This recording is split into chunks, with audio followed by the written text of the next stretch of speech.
अंग्रेज़नि जे दौर खां क़ाइमु थियल रेलवे स्टेशन खेरपुर मसइलनि जे वर चढ़ी वई। सहूलियतुनि जी खोट, रेलनि जा स्टॉप बंदि थियण खां पोइ स्टेशन वीरानीअ जो ॾेख ॾियण लॻी।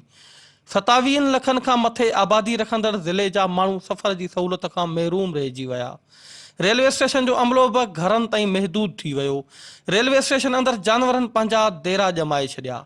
हितां जे शहरनि सिंध टीवी सां पंहिंजा वीचार वंडींदे चयो त हीअ स्टेशन आहे, तव्हां हिनजो जेकर तव्हां ॾिसंदो न सराउंडिंग ओवरऑल, हे हिकिड़ी तमामु क़दीमी अंग्रेज़नि जे दौर जी स्टेशन ठहियल आहे।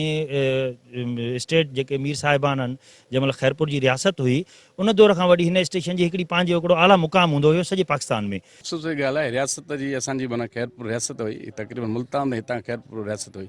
उनजो मुआइदो थियल आहे त सभु जेके बि रेलूं आहिनि हिते बीहनि, पर कोन थियूं बीहनि। सुबुह जो हिकु या ॿ ट्रेनूं आहिनि, माना सॼे ज़िले खे, हेॾो वॾो ज़िलो, 8 तालुकनि वारो ज़िलो आहे, उनखे सहूलियत कोन्हे का। ट्रेनूं जेके नथियूं बीहनि उहो गवर्नमेंट जो कसूर आहे। बल्कि इन सां गॾु स्टेट जेका खैरपुर स्टेट हुई मीरनि जे दौर में, हिन सां एग्रीमेंट हुई। तो ये रेलवे स्टेशन ॾींहों ॾींहुं पोते थी वञे। ये रूम्स आहिनि पर इस्तेमालु कोन थींदा।